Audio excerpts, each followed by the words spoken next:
આમોદમાં રખડતા પશુઓનો પ્રશ્ન ગંભીર 3 દિવસમાં 2 પશુઓના મોત। આજે વાછરડું અકસ્માતમાં મોતને ભેટ્યું। ભરૂચ જિલ્લાના આમોદ શહેરમાં રખડતા પશુઓની સમસ્યા દિવસે ને દિવસે ગંભીર બનતી જઈ રહી છે। છેલ્લા 3 દિવસમાં 2 પશુઓના મોત થતાં તંત્રની કામગીરી સામે અનેક સવાલ ઊભા થયા છે। આજે પણ એક વાછરડાનું માર્ગ અકસ્માતમાં મોત નીપજતા શહેરના મુખ્ય માર્ગ પર ટ્રાફિક જામની સ્થિતિ સર્જાઈ હતી। પ્રાપ્ત માહિતી મુજબ આજે આમોદ નગરપાલિકા દ્વારા શહેરમાં રખડતા પશુઓને ખુલ્લા ન છોડવા અને તેમને બાંધી રાખવા પશુપાલકોને અપીલ તથા ચેતવણી આપવા માટે રિક્ષા મારફતે જાહેર અનાઉન્સમેન્ટ કરવામાં આવ્યું હતું। જો કે સાંજના સમયે શહેરના મુખ્ય માર્ગ પર એક અજાણ્યા વાહન ચાલકે વાછરડાને અડફેટે લેતા તેનું ઘટના સ્થળે જ કરુણ મોત નીપજ્યું હતું। બનાવ બાદ માર્ગ પર ટ્રાફિક જામ સર્જાયો હતો અને મોટી સંખ્યામાં લોકો ઘટના સ્થળે એકત્ર થયા હતા। ઘટનાની જાણ થતાં આમોદ નગરપાલિકાની ટીમ તાત્કાલિક જેસીબી સાથે સ્થળ પર પહોંચી હતી। કર્મચારીઓ મૃત વાછરડાને રસ્તા પરથી હટાવી ટ્રાફિક વ્યવસ્થા પૂર્વવત કરી હતી। છેલ્લા 3 દિવસમાં 2 પશુઓના મોતની ઘટનાઓ સામે આવતા શહેરમાં રખડતા પશુઓની સમસ્યા ફરી ચર્ચાના કેન્દ્રમાં આવશે। સ્થાનિકો દ્વારા તંત્ર સમક્ષ આ પ્રશ્નનો કાયમી ઉકેલ લાવવાની માંગ ઉઠી રહી છે।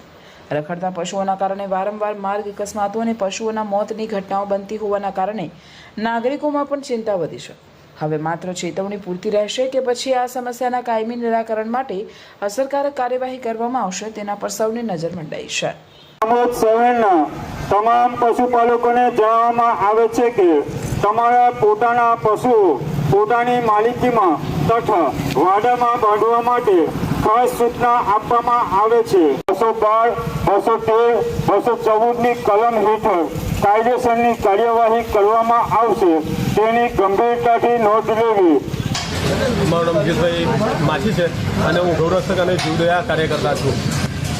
આજ રોજ આમોદ ચોકડી પર એક ગાય માતાને એક અજાણ્યા વાહને ટક્કર મારી અને ગાય માતાનું મોત નીપજ્યું છે, જેથી પશુપાલકોને એક સંદેશ આપવા માગું છું। વારંવાર એમને સૂચના આપવા છતાં પણ તે પશુઓને રખડતા મૂકી દે છે, જેથી આવા બનાવો બને છે। આ 3 દિવસની અંદર 2 ગાય માતાનું મોત થયું છે અકસ્માતની અંદર, જેથી પશુપાલકોને અમે સૂચિત કરીએ છીએ કે આ પશુઓને પોતાના રહેઠાણની અંદર જો તમારાથી ના પલવાતી હોય આ ગાય, તો પછી તમે પશુઓને પાંજરા પર મૂકી આવો અથવા તમે પશુઓને રાખવાનું તમે છોડી દો।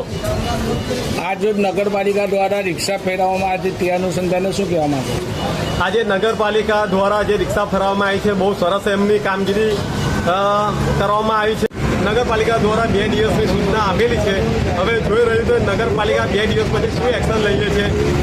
ઘણા સમયથી આમોદ શહેરમાં રખડતા પશુઓ માટેની સમસ્યા છે અને ઘણા નાગરિકોએ ફરિયાદ કરેલી છે અને એક્સિડન્ટો બી થયેલા છે, જેના કારણે નગરપાલિકા દ્વારા આજે માહિતી દ્વારા દરેક પશુપાલકોને સૂચના આપવામાં આવેલી છે।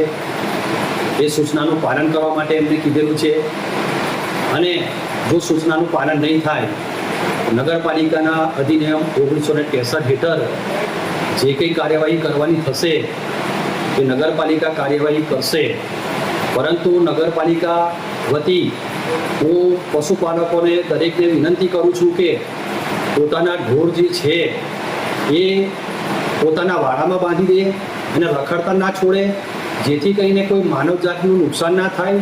ઘણા એક્સિડન્ટો થયેલા છે, ઘણી બધી તકલીફો ઊભી થયેલી છે, સફાઈનો પણ મુદ્દો એની અંદર આવે છે અને ઢોરો વચ્ચે બેસી જતા ત્યાં વાહન વ્યવહારને પણ તકલીફ પડે છે। આના કારણે નગરપાલિકા કાર્યવાહી કરવા માટેની એક તાકીદે એક સૂચના આપવામાં આવેલી છે। સૂચનાનું પાલન કરવા માટે જણાવેલું છે અને સૂચનાનું જો પાલન નહીં કરે તો નગરપાલિકા આગળ એક્શન લેશે। તેથી તમામ પશુપાલકોને હું નમ્ર વિનંતી કરું છું કે પોતાના જે પણ કંઈ પશુઓ હોય એ પોતાના પ્રિમાઇસીસની અંદર બાંધે અને છૂટા મૂકવાની કોશિશ ના કરે, જેના કારણે કંઈ માનવજાતનું નુકસાન થતું તો બચી શકે એવી અપીલ કરું છું।